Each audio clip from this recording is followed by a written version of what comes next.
Assalamualaikum warahmatullahi wabarakatuh. Teman-temanku yang dimuliakan Allah, semoga kita selalu dalam keadaan sehat walafiat. Amin ya rabbal alamin.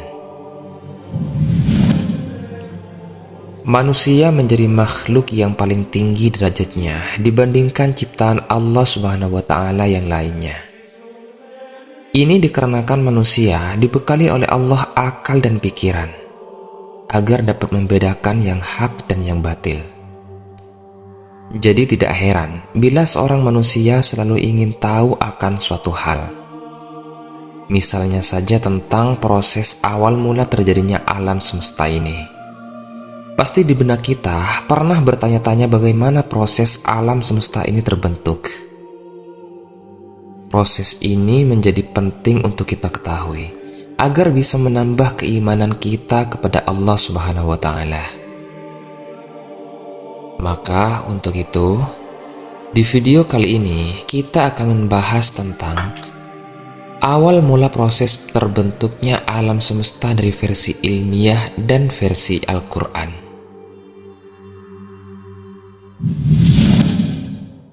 Teman-temanku yang dimuliakan oleh Allah, dari dahulu sampai sekarang ini para ilmuwan dan ahli astronomi berlomba-lomba dalam mencari penjelasan mengenai terbentuknya alam semesta ini. Dan ada beberapa ilmuwan yang mengemukakan pendapatnya. Teori yang pertama yaitu teori kabut atau teori nebula. Teori ini dikemukakan oleh seorang filsuf dari Jerman pada tahun 1753 yang bernama Immanuel Kant. Ia menyebutkan bahwa alam semesta dulunya berupa kabut atau gumpalan gas panas yang berputar. Jadi dahulu itu tidak ada bintang, matahari, atau planet-planet lainnya. Yang ada hanya sebuah kabut yang berisi sebagian besar hidrogen. Lalu kabut ini mulai mengeras dan mulai berputar di satu poros inti. Karena memiliki suhu yang lebih panas dibanding dengan area lainnya. Maka pertama terbentuklah matahari di titik poros intinya. Kemudian ketika partikel kabut yang mengeras tadi berputar mengelilingi matahari, saat itu mulailah terbentuk planet-planet termasuk bumi kita di dalamnya. Hakikatnya, teori ini menjadi tidak relevan lagi ketika ada ilmuwan yang bernama Raymond Littleton dari Britania. Dia mengatakan bahwa alam semesta ini awalnya ada dua buah matahari kembar dan salah satu dari matahari itu meledak karena tertabrak meteor. Lantas, matahari yang meledak itu menjadi serpihan-serpihan bebatuan kecil yang lama-kelamaan bebatuan tadi menjadi planet dan mulai mengelilingi matahari yang tidak meledak tadi.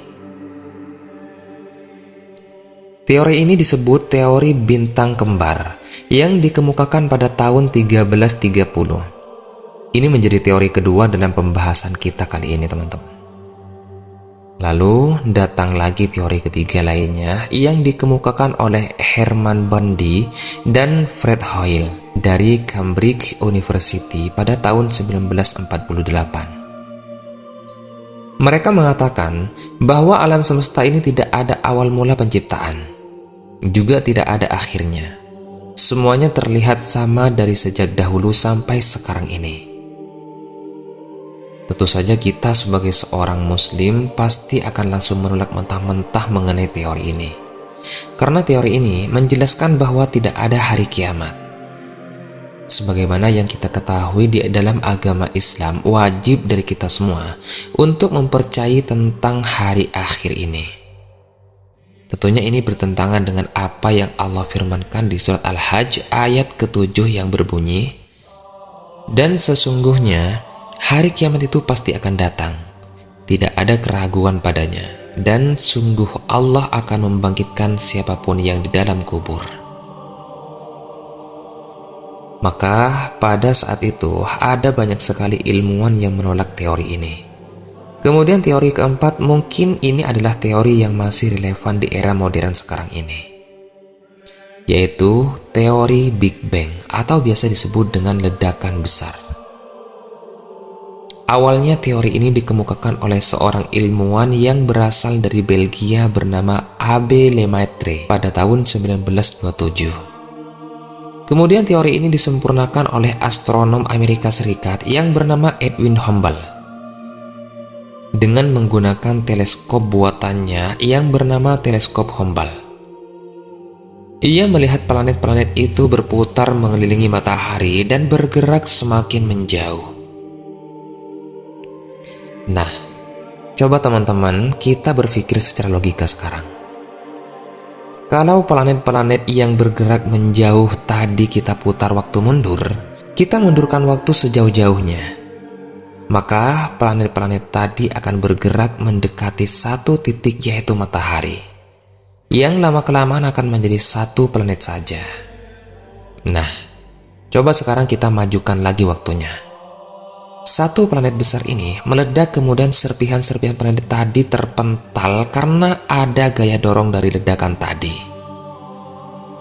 Yang semakin waktu serpihan planet itu semakin menjauh dari titik ledakan. Sekarang kita umpamakan saja teman-teman, ada sebuah batu bulat besar yang kita tanamkan sebuah bom di tengah batu itu.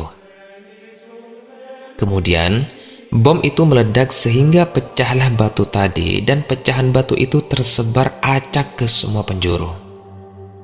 Logikanya seperti itu teman-teman.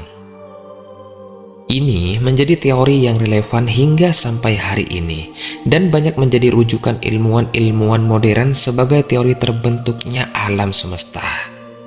Dikarenakan teori ini memiliki dasar, yaitu dilihat melalui teleskop Hubble tadi. Teman-temanku yang dimuliakan oleh Allah, nah sekarang kita akan lihat proses terbentuknya alam semesta dalam versi Islam. Di dalam Al-Quran sendiri, Allah telah menjelaskan tentang bagaimana alam semesta ini diciptakan. Di dalam surat Al-Anbiya, Allah berfirman, "Dan apakah orang-orang kafir tidak mengetahui bahwa langit dan bumi keduanya dahulu menyatu? Kemudian kami pisahkan antara keduanya, dan kami jadikan segala sesuatu yang hidup berasal dari air.